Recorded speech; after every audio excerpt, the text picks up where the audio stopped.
Hall of Fame broadcaster Marty Brenneman here, and he's the best storyteller in the game, and it's time to sit back, relax, and have some laughs. Welcome to the Mayor's Office, and here's your host, Sean Casey. Boom, Chinch, we're back at it, brother. I know, I'm tripping out, man.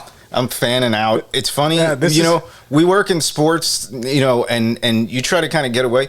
I have watched more of what this man has done over the last 5 years than I've watched Mike Trout, Bryce Harper, Clayton Kershaw combined. And if you told me, as Italiano real quick, that, okay, you have a choice of this guy, De Niro Pacino, to have on our show, I'm picking this guy, Sean. I really am. I'm not kidding. That's high praise because Cinciamino is your last name, and I know you got the Italian connection. But this guy's kind of a jack of all trades. Like he's a chef, TV star, comedian, which I love too. Did some stand up.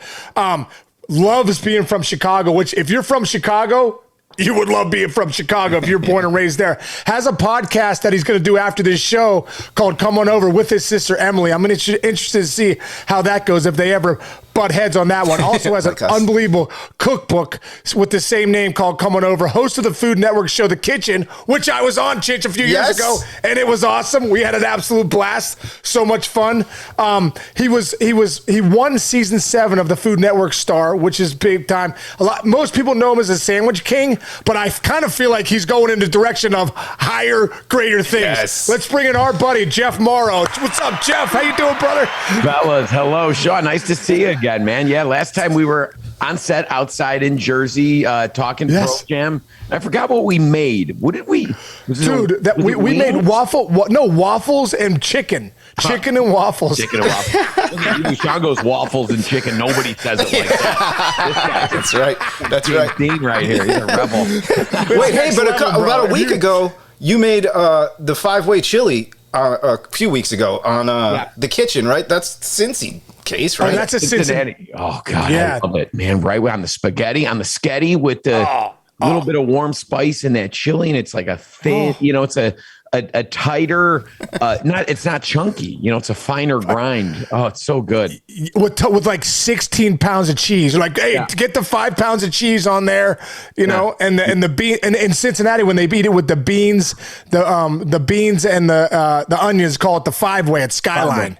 Skyline Chili. And my co-host, Katie Lee, she worked at Skyline as a kid. Oh, so she knows all the rates. So she brought that recipe to us, and I guess it was a covert operation. She broke some international laws, but we figured it out, and it really is a special thing that on paper, if you handed me the menu description of such a dish, I'd be like, I don't want this. I know. Chili.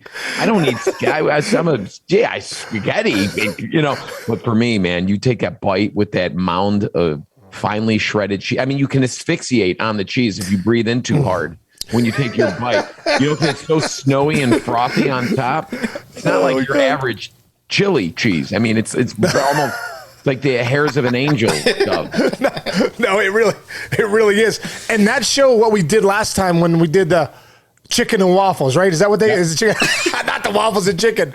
Animal. So. And we were promoting like ballparks too, like what it's because some of the ballparks nowadays are like kind of next level. Like, so what would you eat when you'd go to White Sox games growing up? What was your go-to? Oh, I do the Holy Trinity, and we just talked about this last week on our podcast. My sister Emily and her love of her life boyfriend, live-in boyfriend, Michael Savage. We call him Michael Savage because he only wears Savage cologne. This is true. Sorry, he wears Savage Noir, the new one. Or Elixir. Sorry, the Elixir. And that was like pre-Johnny Depp trial, too. So he's like a freaking pioneer. This guy calls shots from a mile away. He's like, it's going up. He owns like 1,000 shares of Savage Elixir. No, so they went to the Cubs game. And, they're young. They're having fun. They're doing things. But she hit the nail on the head. You get a hot dog. Plain hot dog, steamed, wrapped in the foil from the box, from the guy, from the vendor, not the upstairs, or not the stand. The guy that's walking around saying hot dogs here, hot dogs here, steaming. Yeah. How you put it in your mouth. Then you get done with that because that's like a sneeze, right? And it's gone. Then you do a hot pretzel. But at the same time, you get the hot pretzel with plenty of, you got to get the mustard too. Okay. But then you get the nachos with the cheese and the jalapenos on there. And then you eat, so you got the dunk in the cheese, but you also have the option for the yellow ballpark mustard. But with the jalapenos, slow you down a little bit, and you get the soft, and you get the crunchy from the chips, the soft from the pretzel, right? The duality of texture. You watch, who cares what game? Single A, double A, triple, who cares? It could be, T-ball with children that are blindfolded and just quite frankly asshole children, and you would still be happy eating that with about 3.5 cold beers. How many dogs? How many are you going to finish off in a 9-inning game? I'm going to do one, unless it's like $1 hot dog night, at the local minor league park. But I would if you're going to eat all three of those, you definitely plus have 3 to 4 beers, giant beers. You're going to have to pace yourself, but you always are left wanting more of a hot dog at a ballpark, because if you do get it from the seat, it's less calories because you're not putting things on it. You're not you're getting the onion and the cheese upgrade, the chili upgrade. They can't upgrade your chili, the vendor. They don't got a chili dispenser in that thing, that container of them. But that's a great idea.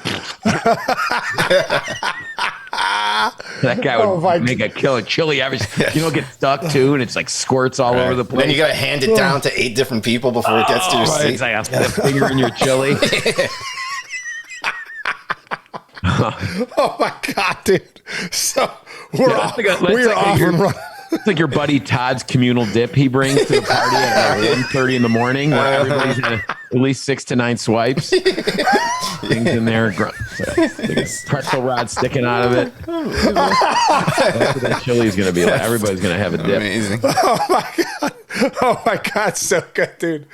What about you? What about you as a kid? Like, because I love you're talking about the dogs and what you're eating at the game. Like, we were talking earlier. Like, when people are from Chicago, you never know which way to go. Like, are you a Cubs fan? Are you a White Sox fan? So, what were you growing up? I was a diehard Sox fan. My whole family were Sox fans. That's all. My dad would only bring us to Comiskey. My dad is from the Taylor Street neighborhood, which skews south. It's definitely not a north side neighborhood. It's more of a near west side neighborhood, but it's closer to Bridgeport and Chinatown and all that, closer to Sox Park. And so we just grew up with a love of Sox. And I came up like right in my formative years when Frank Thomas era. Yes.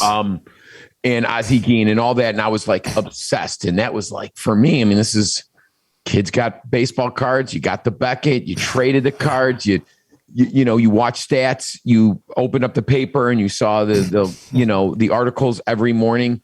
So I was really into it. And then I don't know what happened. Either I just lost the love of spectating the game, or I'm liking it to discovering girls rock and roll and the devil's lettuce. The devil's lettuce, yes.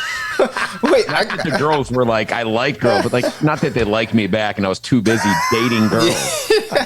No, but I got to say one thing there that and give you credit for this, and not to be too serious, but when we were kids growing up, like being little boys, nobody really talks about little boys. It wasn't that easy because it's like, oh, you got to play sports, or you got to be the linebacker on a football team. That's how you get girls. And I got to give you credit, and people like you, Jeezy, all those folks. Like, you can be a 10-year-old kid right now and aspire to be like Jeff Mauro just as much as we all tried to aspire to be like Ken Griffey Jr. and stuff like that. Which is cool. It is. Well, there's, it's athletics is not the only way to get attention as a kid anymore. And I think I discovered that, not to like slight it. It's an amazing way. It's true. It's true. Carve a name for yourself in any program, in any school, and any level of education, right? You're a student athlete, whatever. It's great. But I didn't like running. I didn't like moving, And I was like, oh my God, it's like the mile run. Once a week, Coach Gray would make us do the mile run in gym class. And it was like, I couldn't sleep. Like, it's not like because I was like nervous to do good. It was like, I don't want to move. I don't want to run because I was always chubs, Right. So as things were moving and like, I couldn't take off my shirt at public swim, things of this nature. Like, so I was very nervous just to do this run. So I discovered very early that once I can kind of translate how to work a room or be a class clown and translate that to the stage, I was like, okay, this is my sport, theater, comedy. And my parents, much like most parents, like my old man, you might think on paper, if you saw him, would be, I wish my son was a football player. He's 6 foot something. You know what I mean? He's a big guy. Why isn't he playing football? Why isn't he playing? Dang, my son's good. But no, he loved that I was in the performing arts, and my parents supported it from the first day I had any inkling that this is something I might want to do. Hey, can you go back for a second? Because the only reason when you say this, I was kind of that kid too. I was like kind of the chunky guy for a few years. I remember going to parties. I'd be like, tell my buddy to push me. I'm like, push me in the pool with my shirt on. I'm like, can you push me in really quick? That's a good move, man. Oh yeah, dude. I'm like, my buddy Mike Junk. I'm like, Junk, push me in. He's like, why? I'm like, because everyone's here, the 6th grade girls. I was like, if you push me in, I'll be like, oh, Junko's an asshole. He pushed me in, but I got my shirt on in the pool. But I do remember though, like. I do remember, like if it did affect me sometimes, because your buddies, guys are calling me a lard ass sometimes, and it affected me even in baseball, like because I wasn't the fastest guy ever, I didn't run that great or whatever, I didn't look like the total athlete on the field, but like. There were times I kind of put the chip on my shoulder, like I don't know if it was the point of I'll show you, you know what I mean, or man, I'm gonna work harder or whatever it is. Do you think that like growing up as maybe the chunky kid? I know for me it did. It definitely impacted me, and I don't want to say maybe it still does to this day about staying in shape and stuff. But do you think it impacted you about how you became such a success later on? That was part of it.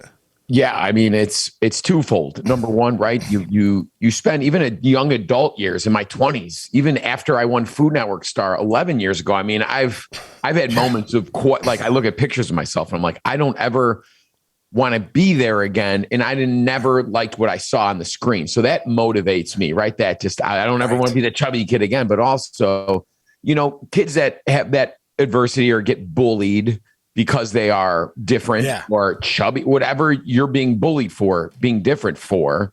Instead of fighting, which I was comfortable fight, like I was fine.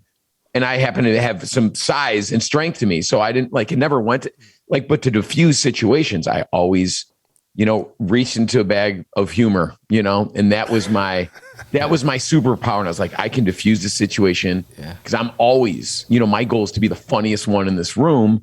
And you get more people on your side and then nobody bothers you anymore, So I think that is a lot of people that are comedians, comedy writers, stand-up, sketch comedians, whatever, have these traumas in their pack where they've all been fired up about it. Like David Spade, I've heard a lot of the guys talking ever since the whole Will Smith incident, like a lot of their comedy came from, I don't want to get my ass kicked or I want to have better friends and stuff. And it kind of does, it does mold you in a certain way, huh? Yeah. And like, I come from a big family too. I mean, there's 4 children, my parents this was my way, I guess, of getting my moments at the dinner table was not to make my sisters cry like my older brother, not to cry like my sisters, but to break the ice and be the funny one. Cause it was a no-brainer for me. I mean, I got people to laugh and that made me feel good. And it made people feel good by laughing. So it's like, or my brother, felt really great pounding on us. Emily's nodding next to me. She's like, yeah. No, it's funny when I look back, like my whole, the mayor persona and all that stuff. I think back to those years of I honestly think I found ways to be nice to everybody so that no one would not be nice to me. You know what I mean? I'm like, okay, if I just kill everybody with kindness, even the kids that are kind of bullying me or telling me I'm fat and all this stuff, if I go at them with kindness, then hey, who doesn't want to be treated right? You know what I mean? So it's funny when I look back and I think, dude, I think those years of being a little heavier as a kid, no doubt shaped me, moving forward. It's so funny. Well, it's also too, as you were a first baseman, right? Yeah. I when I played ball as a kid, I was always first base. My dad was, and we always had a good reach. And, I think he taught us to be, it was always my favorite position because of the, obviously limited running. A, it was kind of great. B, but also you're like the MC of the offense, right? You're like the MC of the whole game, right? If you get on base, you're lucky. You get to talk to me, right? And now I get to exchange, either throw you off with the joke or make you comfortable, which I think throws you off. I don't know. There's a science, and I know that you're probably the best of all time. I don't know. Did you have like a bag of like 12 things, or did you like do research, like did you pre-interview, do background checks on the new up and comers? Like, this guy, I know, this guy's scared of spiders and his mom's ugly. Got a big fat mom. I'm going to work him. It's funny you say that, because I think there was a method to the madness over there at first. Like, you'd see if guys got their. I remember one of the worst conversations I ever had was a guy named Milton. Remember Milton Bradley? Yeah. He's kind of like an angry, he gets his first knock in Montreal, and they put it on the board, Fred. I'm like, hey, man, way to swing it. Congratulations. You'll always remember your first one, blah, blah. And he didn't say a word to me, and I wanted to be like, oh, yeah? And then I wanted to like kind of like hit him with the stunner or something. I'm like, hey. I mean, like, what do you mean you're not going to respond back to me? But it's so funny looking back. Like, one time I was holding on Henry Rodriguez. Remember him? Oh, Henry. He was with the Montreal Expos. Yeah, of course. Yeah. So it was my rookie year in '98. I'm holding him on, Jeff, and this guy Ron Vallone's on the mound, left-handed pitcher, the big rig. I'd just been called to the big leagues. I'm 3 weeks up there, and Henry Rodriguez gets a hit. And back in the day when he used to homer in Montreal, they would pelt him with Henry bars. Yeah. Like, they would just come flooding onto the field at Olympic Stadium, right? So I'm holding him on, and I'm thinking to myself, bro, I don't know if I'm going to be here much longer. Like, I can't believe I'm in the big leagues. Like, they're probably going to send me down soon. So I got to get as many good conversations in as possible. So I'm holding on Henry Rodriguez. He gets his lead. And I remember saying to him, hey, Henry, man, really, that's really cool when you homer in Montreal and they throw those Henry bars, on the field. And at the moment I say that, he turns to me. He's like, hey, thanks a lot, man. Right when he turns to me, Ron Vallone, the lefty, step off, pick over. Get out of here. I swear to God, I felt so bad. I catch it and he's still looking at me. I'm like, dude, I'm so sorry. I'm like, I don't even know what the hell I'm doing up here. I was like, you're out, but my bad. Good tough shit. Oh, Henry. Tell me. Tough shit, yeah. Stupid. I bet he's not posting a podcast. That's true. Yeah, he's not posting a podcast. Yeah, he's not listening either. You know what I mean? God. So mad at you. Oh, dude. So when you go back and you look at, obviously, where you are now is amazing, but the beginning of your journey when you graduate from Bradley University, and then after that you immediately open up a deli, right, with your cousin. Is that true? So how did most people do with? I was gonna say, is that what most my people wife's do? uncle had a deli for 13 years. It's amazing. It was the biggest thing. When I got to spend the last 2 years before he sold it being part of that family that owned a deli, and I miss it. They all miss it. It was like the greatest thing in the world, right?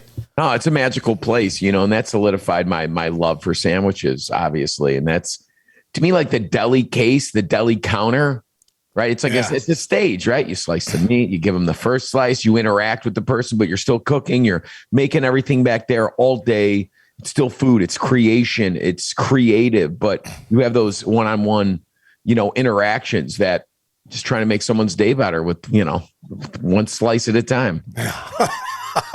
I'm going to write that down. That is good. I'm writing it down. One pitch at a time, one slice at a time. One slice at a time. The Jeff Mauro memoir expose. What were went back then when you had your own deli? What was your go-to sandwich? Like, what were you known for a sandwich at that time? We had we call it the roast beef lover, which is like rare roast beef, right? Good rare roast beef. Perfectly sliced thin, no resistance. You take a fresh onion roll, you slather it in butter, and you griddle it, just the insides, right? Until it's golden brown. And then a beautiful, like this aged black wax cheddar, right? Real funky, one slice of that, just enough, right? To feel it. And then you put on there crispy onions, and a couple pickles, and then a homemade creamy horseradish sauce. Oh, it's a very simple sandwich, but like you take a bite of that and it's like, oh, like this is what an Arby's sandwich is supposed to taste like the last 40 years when I was alone in my car eating 5 for 5. 5 for 5, yeah. 5 for 5. The key to 5 for 5 is you pick your skinniest friend and you go and you split 5 for 5 with him. That was my buddy Matt Lacrome, and he'd only eat one, which means I was getting at least 4, maybe 3 3/4. Right? And they're like, "Should we split a Curly's?" I'm like, "I want my own Curly's." So like, I always love that, but I love that sandwich, and I love the simplicity of that. Griddled bun, right? It's soft, but the inside's still a little crunchy. You get that beautiful meat. But when you like pay attention to the ingredients, you can create this thing that's gourmet. I defy you like to eat like your aunt's roast beef right out of the oven with whatever she's serving it with, or this humble sandwich that just with a little, little finer detail, a little more paying attention, it elevates it. And I learned that at during those years, that's what kind of really solidified my love. Obviously you're known, you're the sandwich king, I think a lot of people know you as that, but what is the key to a good sandwich? Dude, because I love a good sandwich. I know Chinch does too, but like, what's the key to a good sandwich? It's restraint, right? I get that.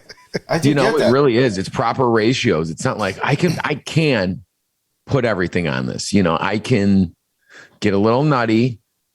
Rather than, overdoing it, understate it a little bit, but everything you use, treat it well, right? Your bun, like how many guys, and I say this all the time, this drives me crazy. We're right in the beginning of grilling season. You go over to your guy's house, right? You bring a 12 pack of the good stuff. You bring a bottle of brown. You're like, here we go. And like in exchange for delicious food cooked on his grill, because this guy's got the thing, he's got the new tools, he's got the custom, he's got the apron that he got off the internet that says something funny, right? He's got the dog, he's got everything, the golden retriever, he's got the whole life. He's perfect. Everything's perfect. And then he makes this beautiful, I'm gonna make I got these Wagyu. Oh my God, I got them from Snake River Farms. They cost me $300 for 4 patties. You're gonna die. Unbelievable. He seasons them perfectly. He grills them perfectly. Your friend with the apron. You know what I'm talking about. You're like, she's a solid 4 to 7.5. You know what I'm talking about. And she brings out the lemonade. She puts little Tito's. Everybody's happy. And he makes you this perfect Wagyu burger. And then he takes the bag from the grocery store of buns, right? He takes the bag out and does 2 things. Puts this burger just right on the bun, right out of the bag. Or he's like, I'm going to toast these buns. That's the apron. And he takes the buns and just throws them on the grill for what is always guaranteed 6.5 minutes too long. So then you're left with this beautiful piece of meat, right? Sandwich in between this roof scraping, crunchy, crappy, dry toasted bun on that stupid $8,000 grill of his. And then there's like a bag of chips and then like some sweaty mustard where it's squirting out water. And then the Heinz, fine, take it. And then like the relish, everybody's knuckle dragging in. You know what I'm talking about? Like some weeping, like giant huts of tomato that are bigger than the Wagyu. And then you got the lettuce, which is just like literally a head of iceberg that you just do whatever you want. It's a bunch, it's like a pack of orangutans are just tearing at the lettuce. So you spend all this money, right, on this beautiful meat. Let the meat shine, but the bun it's going to kill it every time, man.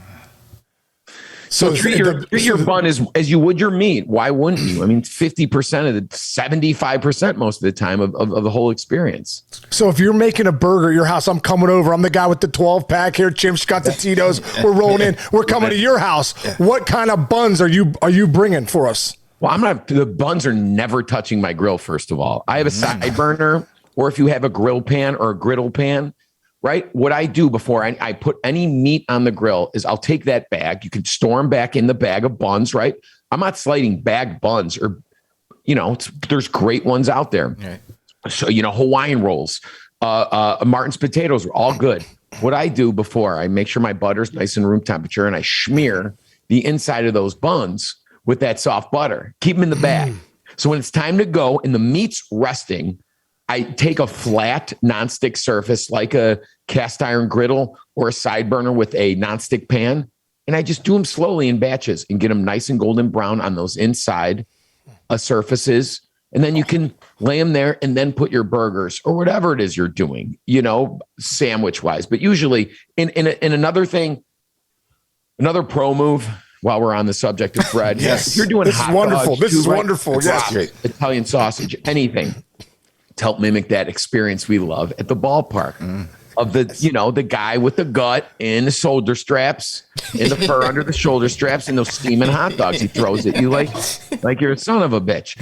So what you do is you build the hot dogs, whether you grill them, steam them, sear them, and you put them in the bun. Then you put all the hot dogs back in the bag. We call that the Chicago steamer. And it sits there, and you could hold it, tie the thing, and then let those 8 hot dogs in the bun steam within their own communal heat. Oh. And then you could plate them because you're doing the other buns on the griddle. Remember? I mean, you time it, but nobody's been like, oh, these hot dogs are be hot. Everything's going to be hot, but it's all about the bread, man, because steaming that hot dog buns are like built to be steamed. Oh, that sounds good. See, I'm learning. I'm writing this. I'm actually writing this stuff down. Wait, can you tell my next barbecue? I'm going to dominate. Wait, can you tell the video, Emily? I'll send you guys the video where we're doing the Chicago steamer video. Oh, sick! It's so simple, but it's just like so. All right, Emily's going to email it to you. Oh, great! That's great. Yes, I'm so excited. By the way, and can you explain to Sean, crust to crust is a must, right? Yeah, it's your go-to line. Do you know what that is? When you're buttering something, whether it's a bagel, a bialy, a piece of, country white that you're smearing with, that aioli you love to make, Sean, on weekends, whatever it is, you got to crust to crust is a must. You can't, don't just like plop it in the middle and leave the rest up to gravity and friction. Guilty. I know. Guilty. That's why nobody likes you, Sean. But nobody come over. I knew it was the bread. I knew it was the way I buttered the bread. I can spend all this money on meat all year. Nobody comes back. I got this great beef. You kidding me? This is free grass-fed beef. It's expensive as hell at Whole Foods. No one's coming over. It's because how I'm buttering the buns. It's how you're buttering the buns. Simple moves like that. So good. So good. Bro, Jeff, first off, I don't know if I've ever smiled like this. I've ever laughed like this on a podcast. So I don't know. I'm getting one of those little migraines, which I absolutely love. But just so I heard that you have done some stand up before you ever did Food Network stuff. You did some stand up. You kind of meshed. It's almost like the perfect job for you because you kind of took the culinary stuff, the dominating valedictorian, the cordon bleu, all that stuff. And next thing you know, you did a little stand up, and now you're crushing it on Food Network. What was it like doing stand-up? Was that like a scary thing for you? I've done everything, right? I've done regional carpet commercials. I did every facet of theater from 3rd grade on. I've done Second City from the time I was junior high, grammar school, up and through high school, youth programs, everything. I've done sketch comedy. I've written my own sketch shows. I've written everything. I've done every type of performing. I've been in bands my whole life. I'm currently in a band with all the bunch of dads in the neighborhood. We play out at bars and we're pretty good, but we're not great and whatever. I love every minute of it. But to me, stand-up comedy is the hardest discipline out of any entertaining discipline. It's the most, you can't just dip a toe into stand-up. You have to dedicate your life to it. And I did it for years, and I was doing many nights a week and open mics where you're literally just doing stand-up for other comedians waiting to do stand-up for no money and very few laughs. And you just hone your set and your skills. And, I got to a point where I could do 20 minutes pretty well. And I never loved it. It was the first thing, and sincerely the only thing I've encountered throughout my career, both amateur and professional, that really shuts me down and gives me so much fear, which I should probably be able to transcend at this point and work through and fight. But I don't have the lifestyle to build a hour set by going to 5 open mics, by 5 rooms. I mean, I could probably book myself places now, and I don't have to what I've realized is that all I do is stand up still. I'd say the same. I have a notebook. I have all my bits. I just happen to be cooking when I'm doing it.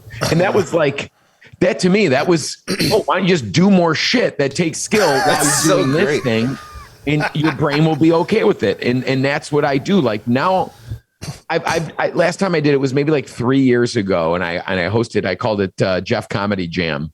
It was during Chicago Gourmet Festival, and with all this food and drink, and I emceed it. I go up and I do 5 minutes. I go up and do 10 minutes. Go up and do 10 minutes, and then introduce the other comics. And it was okay. Like I did okay, but I can guarantee you I would have killed if I just did a demo.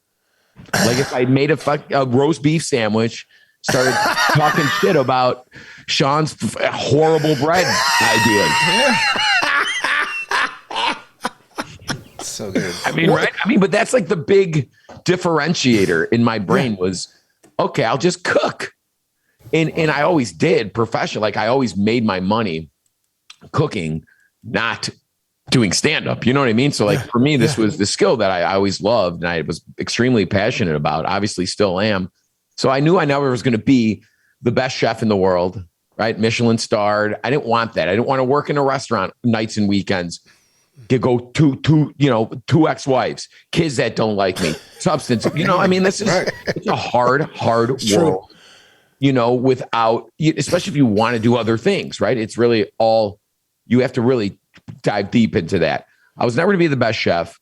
I was never going to be the funniest stand-up or comedian in the world, but I could be the funniest chef in the world. Yeah. So where can that happen?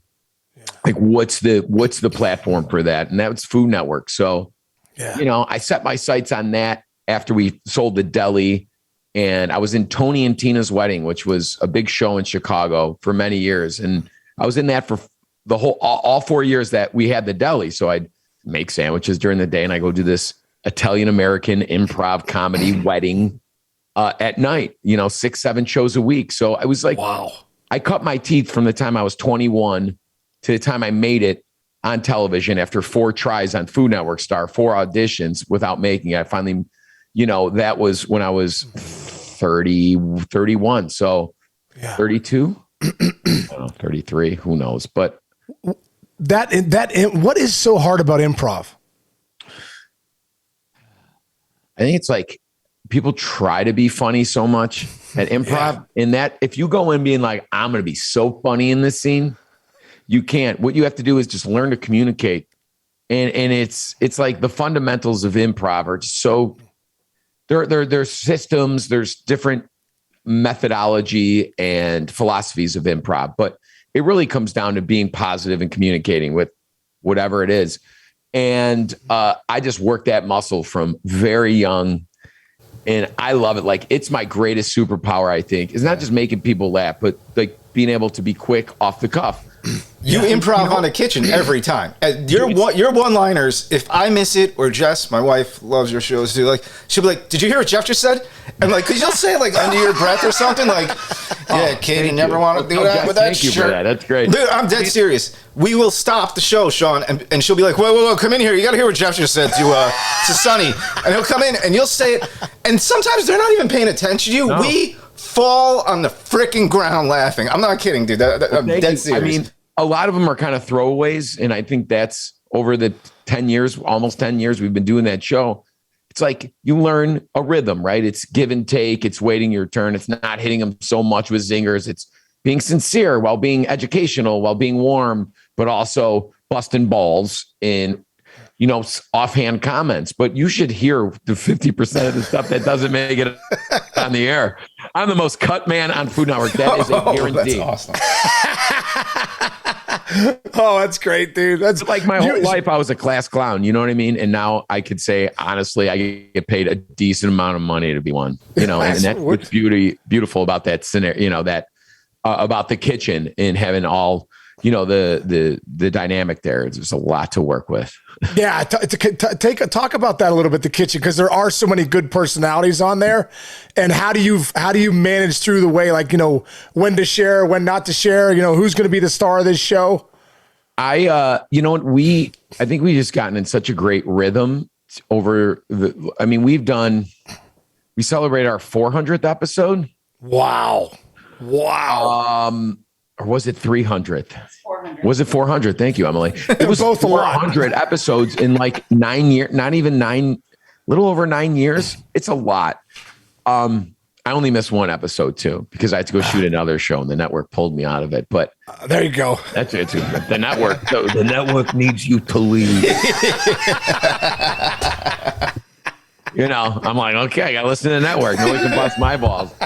But it's fun. You get in a rhythm. In there's every and I'm the first to say we'll all admit this. Nobody likes all of us. I mean, and I don't mind being that guy that you don't like but you still watch because even if I'm obnoxious, which I can be, you're going to like 3 of the other ones. And you're going to really have great takeaway, good inspired recipes in good conversation. So people watching like every reality based show, you can't watch these shows to make fun of them, but I get to sit there live and make fun of all my coaches. Well, if you're doing 400 episodes, that means a lot of people are tuning in and you guys are doing a lot of things right. I know being on that show, I left with that experience saying, wow, there's some really good people there. And I know you're not doing 400 episodes without, loving what you do. Yeah, we're all lucky. And we say it every run and we spend, a week together now and we do 2 episodes a day and we're so grateful. It's not like nobody's not grateful for that show. Nobody thinks like, oh man, I don't need this. No, we all need it. We all want to do it forever. And with that as our foundation, I feel like we will do it forever because that just instantly translates on camera. Yeah, that's awesome. That is awesome. Speaking of doing it forever, you have an awesome, awesome podcast with your sister Emily, who's there right now, which is awesome. and you guys, it's been almost 2 years you've been doing that podcast, right? Yeah, are we at 100 episodes yet? No, we're like 82. 82, almost 100, but we celebrate our 2-year anniversary. Emily comes from a TV background. She's been in production for many years. She's a trained audio video editor, all this stuff, and immensely creative. So at the start of COVID, like a lot of yahoos are like, we're going to do a podcast because we're going to be $187 million from Spotify. Of course. So I'm gonna buy a $112 microphone from Amazon. And I'm going to plug it in, and we're going to do a podcast. And it's going to be about, guess what? Nothing. So it started as like an idea, and we were doing it remotely during when we were like, everybody's quarantined and all that bull crap. I was in my basement. She was in her studio apartment. And because she's not nearly as famous and affluent as I am, I'm an international star of television, Sean. So I have a basement. She's got a studio apartment. She just upgraded to a 2-bedroom in Lincoln Park. Oh, yeah. Good job, Emily. Roscoe Village. Sorry, Roscoe Village. I knew that 2-bedroom now. We're all proud of you here. We started this, and it just like worked. And then I started writing songs for it. And in one song, an episode became 3 new songs an episode. And so I wrote 100 songs over the course of 2 years for this dumb podcast. But we put so much effort into it, and we rarely had a guest on. We've had 3 guests that weren't our family. We made it just kind of a glimpse into my life. And, I'm not saying it's the most entertaining life, but I come from this big boisterous family, and everybody's got an opinion, and everybody had their own segments. And we talk about what we're eating, what we're watching, what we're cooking, what we're complaining about. And it's, I don't know. It's great, and people seem to dig it. So we keep doing it. And you got some teaching moments in there. It's you're not just throwing gags. I've learned a lot from some of the stuff you're doing. I mean, we just did an hour and 15-minute bird or so, all about birds. Oh, yes, so, that's awesome. Yes. We are having Jodie Sweetin on this. Oh yeah, today. She was one of my contestants on Worst Cooks in America, which just we had the finale 2 weeks ago, which was one of the shows I was just hosting with Ann Burrell, which was a gas. It was the 90s celebrity edition. Great. It was so great. I won't say you won or lost, but dude, that show is so good. What do you love about Worst Cooks in America? I just think it's so quirky, and they own it, and they know it's funny, but they take the food very seriously, which is good for the viewer to not just sit there and be entertained, but also learn something. And these contestants, as we call them, recruits, really, really try. very hard, and they want to win at the end. Yeah. And if I don't want to spoil too much, if nobody's watched there, you can watch it. You could probably binge it on Discovery Plus now. But it to me it was like they unleashed me. I mean, I'm wearing like a superhero muscle bodysuit. That show's perfect for you, dude. It's perfect for you. That's a great show for you. But if you know Chef Ann Burrell, right? She's very she's quirky and wonderful and lovely, but she's serious. She's like the road rules guy, man. Woo! Ooh, like she will call you out if you hold your knife wrong, if you don't heat up your pan enough, if you make a stupid mistake, which it's called Worst Cooks. It's literally stupid steak after stupid mistake. She's like rough, and I'm a little, but her personality and mine gelled so well because we're real friends in real life. We socialize outside of work. We talk all the time. I went to her wedding, all these things.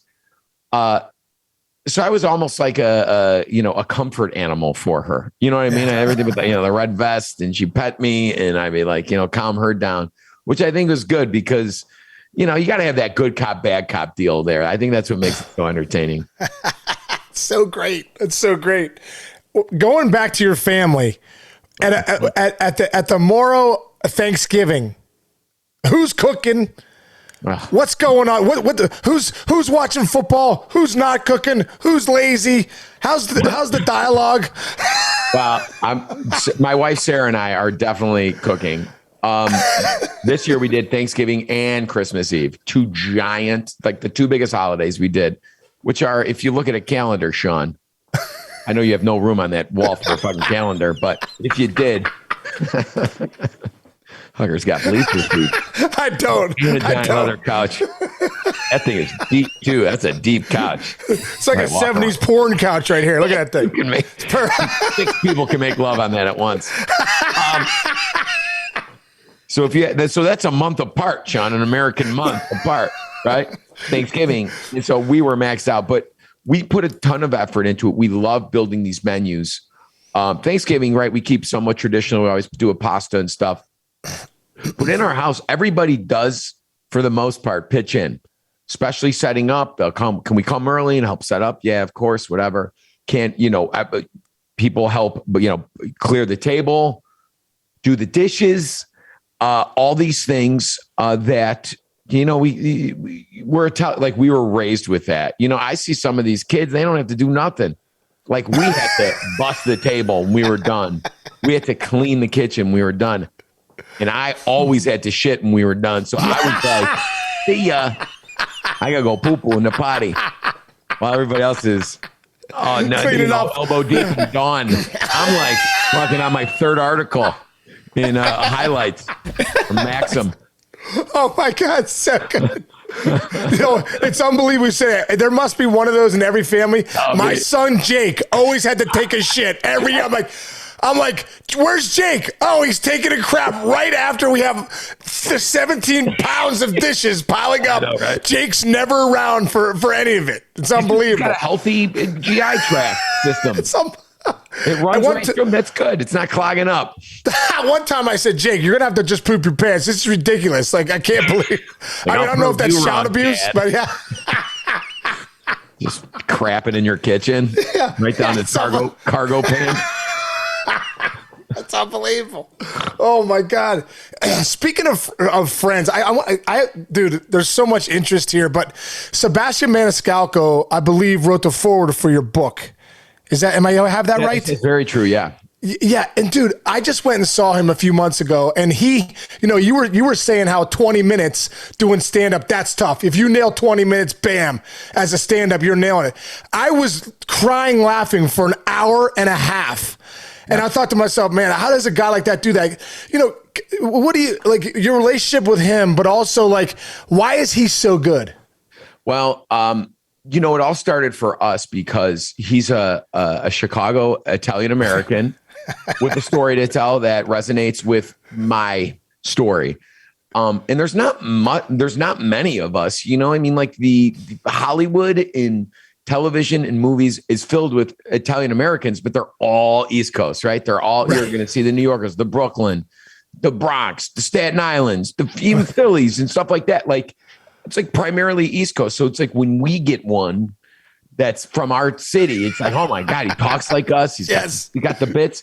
So I was like, this guy, I need to meet him. And so it was early on, and he was playing the Chicago Theater, and I went backstage. You know, I called in a couple favors, go Chicago way, and brought my siblings there and my wife, and we all got to chat with him backstage and became friends after that. And we'd talk, and he'd come to the city, and we'd hook up, and I'd see him in the airport all the time. And we were both kind of, you know, hustling hard at that time. And he's probably on a PJ now. I'm pretty sure of it. So I'm still not there. I'm still sitting 42B by the shitter. just in case the dishes are up. It's cleanup time. So no, I'm kidding. I fly business class. Thank you very much. 70% of the time, Sean. So we made friends, and then I was writing this book, and it was, you know, the title existed before the book, before the podcast. I just come on over. It was my agent's idea, because we're sitting there, and it's like it's like the phone call, right? If you look at the cover of the book, it's obviously still for sale. You see me with an old school analog phone with the curly cord, and it's at my ear, and I feel like it's a very powerful statement, right? Come on over. Right. Once you say it, it's like, fuck it, we're doing it. You know what I mean? Like, we're in it. I don't care. And then the ants come over, and then and that just reminded me of one of Sebastian's bits where, like, nobody wants anybody over. Company. Oh my right? God. Company. When the doorbell rings now, forget about it. Get the sword. Right. So I wanted to harken back to the days where, you know what? And I wrote the book during the quarantine, and we shot all the photography the last week of life, right? Like that March, whatever. Like, my photographer was there. He's from New York. One of my other guys is from New York. My girl Lisa was there. We're all like hunkered down in this. I rented an Airbnb. We shot the whole book there for a week. Like, every day it got worse and worse. Like, no toilet paper, shutting down the school, street, no airports. 4th day was like, everybody's dying. 5th day, there's a fireball. You know, 6th day, it's like, you're dying on Tuesday. It's so, like, we're like trying to shoot this thing and come on over. You know what I mean? Like, meanwhile, like, nobody's going anywhere. It was like, we needed to do this book, because we knew by the end of this we'd have this record of not only that time, this kind of yearbook, if you will. But people are, it might ebb and flow. People might get a little more, you know, introverted at times as a society, but we always come back to that, man. We always need communal. Some people don't. Some people love their house and their couch and their smelly room with the wrappers and the towels, the dog toys and the papers and the boxes, and then the bowls of ice cream with a little still sticky though, but you still see a couple chips on them. And if you pick it up, it's like the spoon sticks to it. So that's fine with me. But, you know, I knew with this book that we had, you know, when the book would be published, which is, you know, takes a year and a half, sometimes 2 years to publish a book, we'd be out of the weeds, and it would be a perfect time. So during that time, I called Sebastian. I was like, hey, man, do me a solid, write the foreword to this. And he's like, of course, man. So, you know, we were friends, and I saw him this tour, and I got to have dinner with him and his family, and you know, he's a good guy, and it's a testament to this city, I think, and the people that make it the old-fashioned way, you know, listen, I mean, I won a reality show, but I built my skills in order to get it. It's a skills-based reality program. It wasn't, you know, I wasn't sucking face in a hot tub in Jersey. Right. You know what I mean? Like, legitimately like Chinch. Work stuff out, you know, but you did it. I knew it. That's how Chinch made his way to the top. Exactly. Sucking face in a hot tub in Jersey. Hard way or the easy way. That's fun. But yeah, he's a good guy, and there's like not a lot of, you know, I mean, and this is the thing. This is why I live in the same neighborhood I grew up in, and that's why I'm raising my son in the same neighborhood I grew up in. I believe it's important from a father family stability standpoint, being around family, being, you know, getting good and bad that the family comes with, a big family, and the right. You know, the amount of effort sometimes that takes, but also I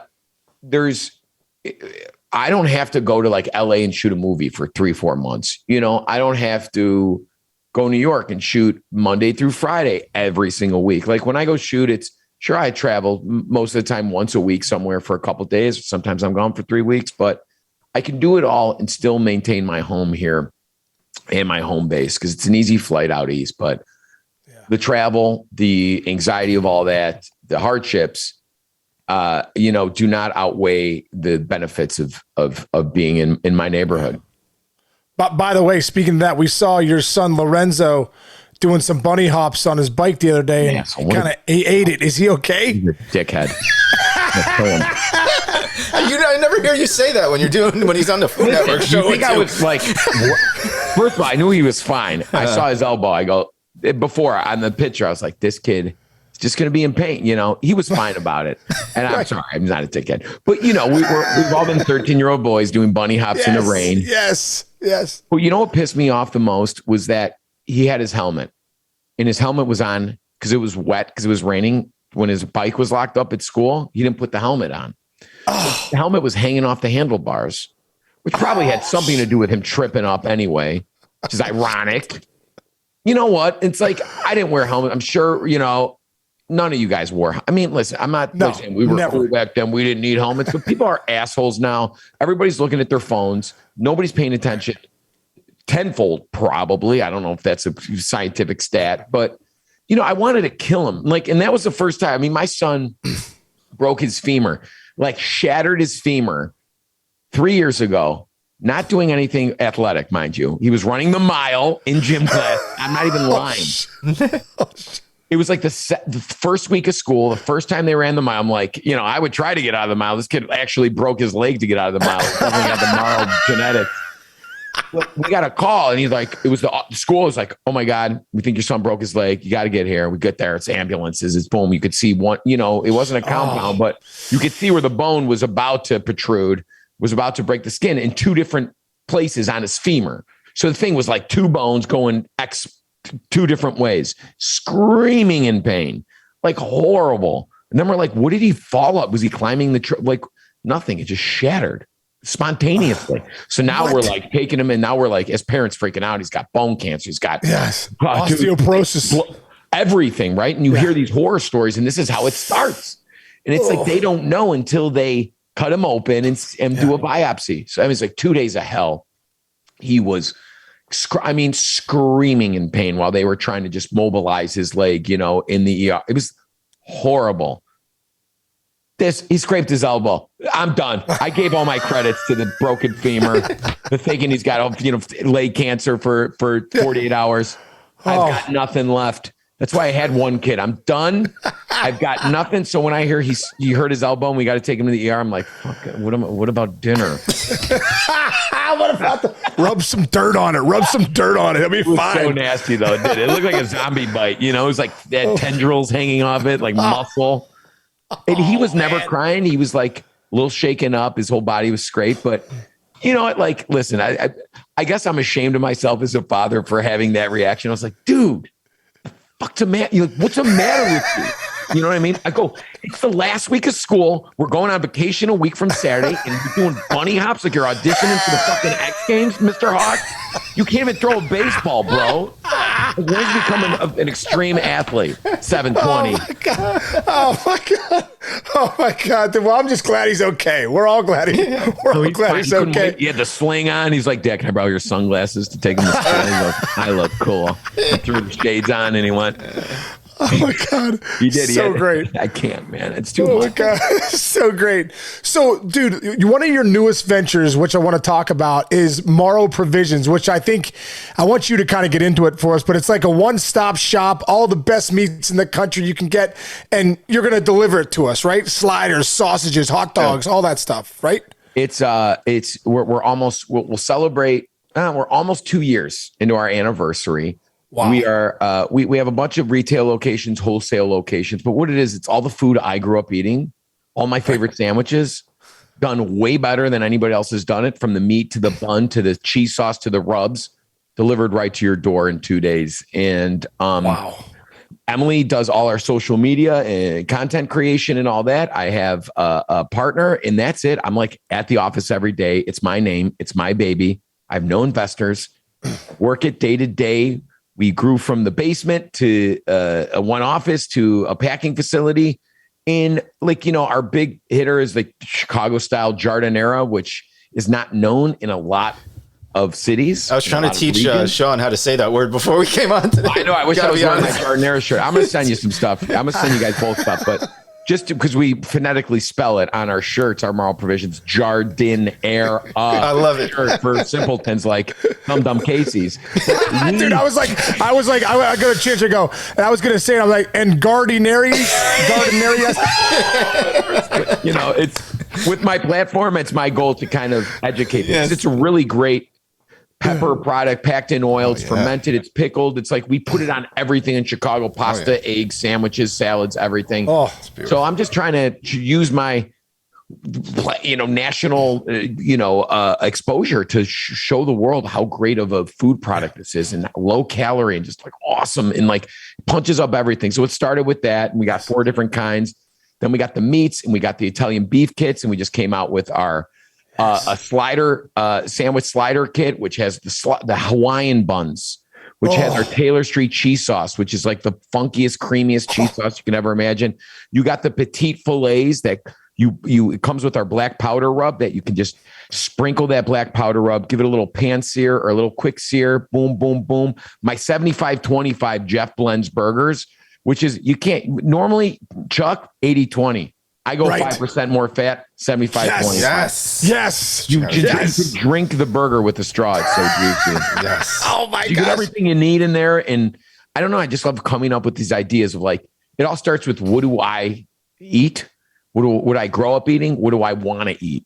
And as long as I start there, it's got my name on it. This is, it's something I care extreme. It's not just me putting my name on a product and selling it. It's so much more than that. I'm so proud of it. And our customer response over the last couple of years has just been amazing because we're keeping it organic. We're keeping it small and controllable so we can really focus on quality and consistency. Dude, where can our listeners and Chinch and I, where can we go order that stuff? Chinch and you, I got you. I got you. Yes. What I'm going to do is mail you a hard 5% off certificate. Listen, but in order to activate it, there's a little silver thing. You got to scrape it with a coin. And if you line up 6 little jars of jardinera, you win. There's one in 10,000. You win the 5% off. I don't think you win the jardinera. I'm made of money here. But you can go to mauroprovisions.com. That's Mauro provisions.com. Or check out my IG page. But yeah, man, I'm hustling. I do a lot. I get sick of my the shtick a lot, but everything I do, and this is over 2 decades of engineering it, I really do love. There's certain things that come with the territory that it's just like a chore sometimes, but man, for the most part, everything I get to create something every day. And that's what I tell my boy. It's like, be nice to people, be kind, move your body, exercise, but also try to create something every day. It really does activate a part of your brain that you don't tap into. Yeah, automatically, awesome, Yeah, that's awesome. That is so awesome. Well, we've created something to end our show. We call it 9 and 90. Chinch throws out 9 questions. I'll answer with the really quick hitters, and I'll go first, and then you come second. Okay. There we go. All right, beautiful. All right. Ready? Jeff, was that you? No, it's Jeff. Yeah, that was me. I didn't know if you can. Yeah, we can hear it. Line it up. Do you use those on your podcast ever? I never. I don't. I got this one. You hear that? We haven't. Every time Emily opens her mouth, I hit her with this. That's good. We haven't really dove into ours yet. I got this. I was just complimenting you the whole time. Because the mic.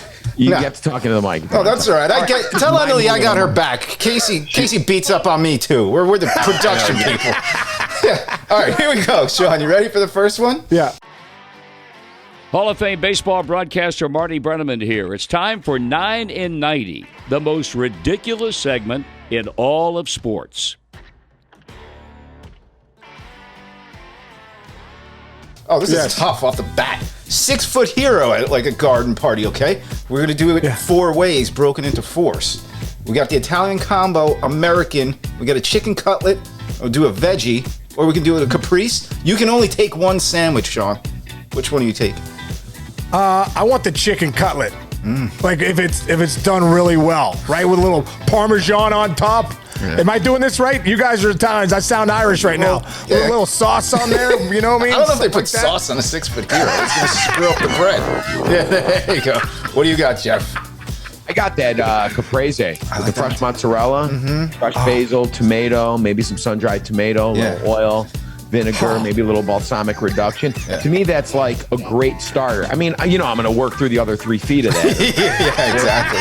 But I'll start with that as the appetizer. I like that. One thing I hate that I do, but I'll do it. If you get somebody leaves that American out, and you kind of see that American cheese kind of turning weird. That's the best time to eat it. As far as if the overhang of the American cheese fuses with the bottom slice of bread, you're like, do I go in? Has it been 4? How many hours has it been? Exactly. Just figure it out.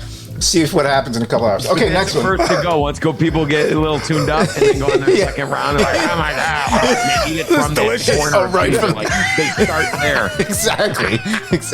All right, Sean. Other than hitting a baseball, and Jeff, other than all of the stuff that you do, can you give us a hidden talent that most people don't know about you, Sean? A hidden talent? Yeah. You know what? I too like to cook every once in a while. Not like Jeff does, but my hidden talents, I could go all week and cook you up something real nice every night. There you go. Love that. Pommel horse. I do it every Tuesdays and Thursdays with the boys, and just get in a room. We rosin up, and we just fucking we move away.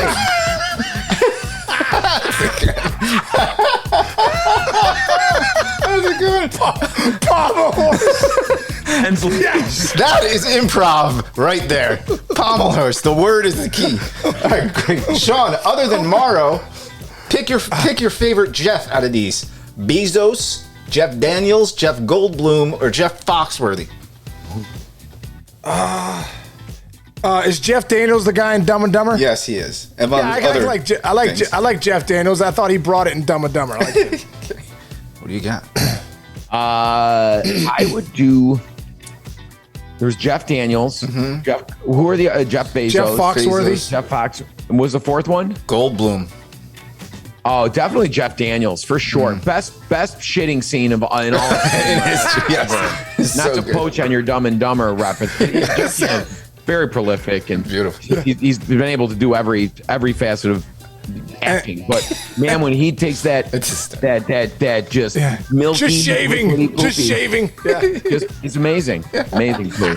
Great job. All right, I'm almost halfway there. Case, you can only listen to music from one decade for the rest of your life, starting with the 1950s up till today. Here we go. What do you got? You're going 90s. I'm gonna have to go with. Listen, this is what I'm gonna have to go with the 80s because in the 80s I get the late 70s. They kind of like meshed in there. You still got a little Journey. You got Led Zeppelin. You still got Lynyrd Skynyrd. And then in the 80s you had like some really good stuff going on too. So and then I love the hair bands at the end. Little Motley Crue, Poison started coming 89. So I don't know, the 80s.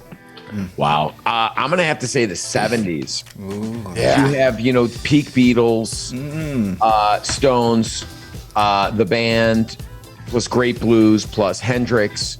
In his later years, You're right. Cream, all that stuff. I know, and then You're right. My favorite years like for the that. Grateful Dead were in the late 77 era. Yeah. I don't. There's so much. It's great. There's so much. I mean, this is like the kids today don't have. Oh, you can throw this decade out. I'm not even including it. Stupid fucking shit they're listening to. Damn it. Sorry. Okay. What's a worse pain? Oh, this is a good one, and this kind of goes back to the fear I had watching The Worst Cooks. What's a worse pain, Sean? Catching a knuckle on a cheese grater, or checking a finger on a mandolin? Are you familiar with a mandolin, Sean? The thing that you slice the onions. Well, listen, it doesn't matter if I'm familiar with a mandolin at all. I've caught my finger on that cheese grater, and that is not. It still makes me cringe right now to think about slicing my finger like I did on the cheese grater. But 100% agree with Sean in this case. The mandolin is usually a sharper, cleaner cut. That was great. Oh my god! Who's recently brought their cheese grater to like the yay old sharpener to get food? Right. Like it thing's been on there. It's like collecting rust. You throw it in the wash. It sits there in the cabinet. It's not tip top. So it's going to be a really draggy, blunt almost. Right. It's easier to. Like you want a sharp knife to cut you. A dull knife cuts you. It's jagged. It's way more painful. And that's like the most unsharp knife. Oh my god! All right, a few more quick ones. All right, Sean, Franchise sauce, Marsala sauce, or saltimbocca sauce? Saltimbocca. I like Marsala. I'm a Marsala guy. I like a Marsala. I would do the Marsala as well. I love the fortified wine flavor. I love the ton of mushrooms when it's good. It's unbelievable. Nothing beats homemade.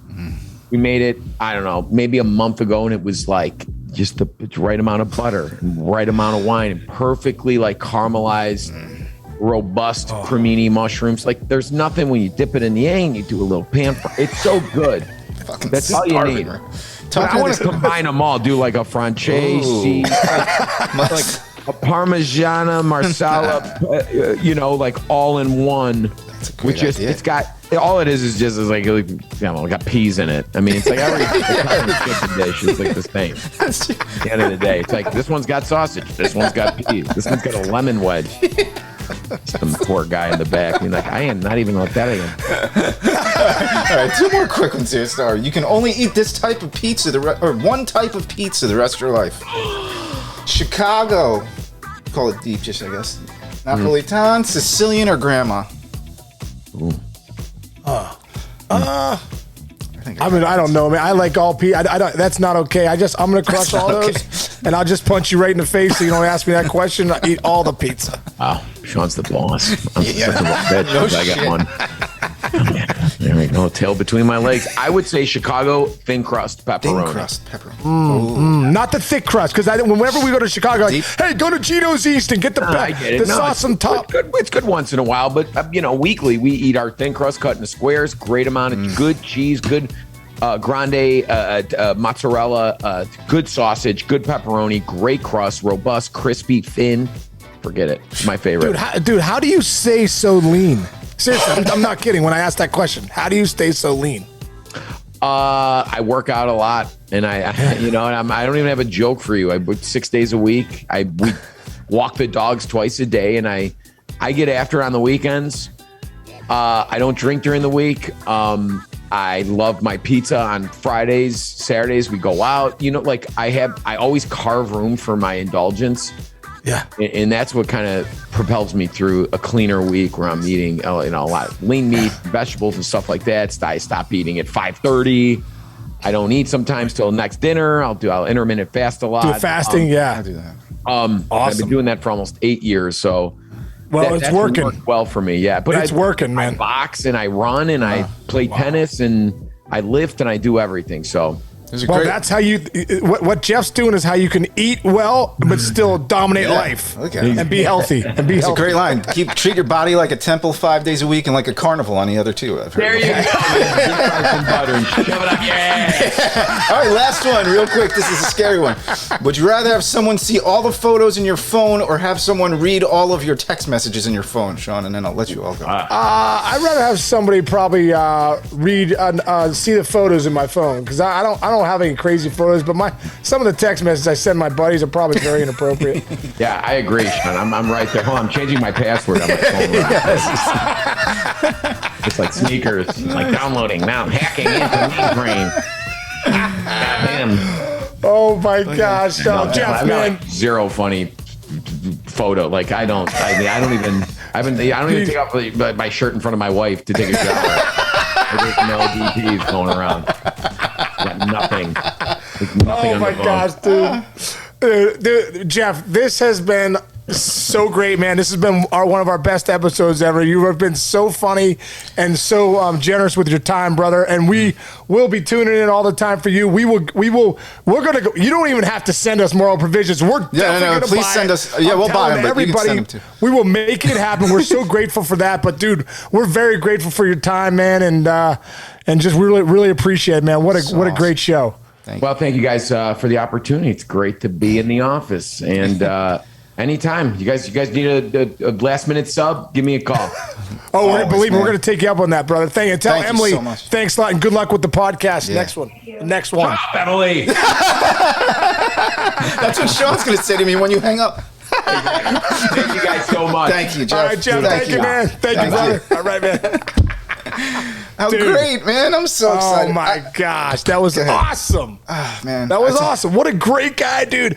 I mean, like a creative genius, bro. Like how funny he is, how talented he is with the food. I love how he said he got a shtick going, he got a demo going. So talented with the food, but so funny as a stand-up, and just like almost like a genius. Oh, amazing how he's put it all together, dude. Yeah, I love the line where he said he was like, I just didn't like doing the comedy. I liked cooking, but I liked comedy. And he found, like I said, if you're a 10-year-old to 15-year-old kid right now, it wouldn't be bad to try to be like Jeff Mauro when you grow up and try to have a job like him, because he's, like you said, he's like a jack of all trades and a master of some trades, exactly, and he's funny as shit. Oh my God, gosh. Dude. Couldn't stop laughing the whole time. Amazing. Amazing. Dude, like I have a minor migraine right now. Migraine. My temples hurt from laughing so hard. Oh my God. I'm the envy of like my whole family right now. I told you before this, dude, we watch like everything this dude does. I watch. Me and Jess watch, and we laugh. The thing I said about where he does these little one-liners on the kitchen show, and it'll be like, Jeffrey Zakarian's like one of the biggest Iron Chefs in the history of the world, and he'll just take a shot at him. Of course, they're good friends, but like everything he says on any one of those shows is funny. If you're not paying attention, you'll be like, wait a minute, what did Jeff say? He's so funny, so great. So, dude, I remember when I was on the kitchen with them, like he and I kind of struck up a little, friendship. Like he was so nice to me and so kind, and like when you go on those shows, you're out of your element, dude. I'm a baseball player. I don't know anything about Food Network and all that stuff. I'm like. There's nothing. He was so kind, and it was just such a cool show. So awesome, dude. Awesome show, man. That was a lot of fun. Yeah, we're lucky to have this, man. We never get to really meet a lot of people like that, and to meet him through this show. Thank you to our fans for listening, because obviously, if you guys weren't listening, we wouldn't get somebody as big as Jeff Mauro on our show, Exactly, man. Right? Exactly. So that was a ton of fun. So keep listening to us, guys. We appreciate it. It's working.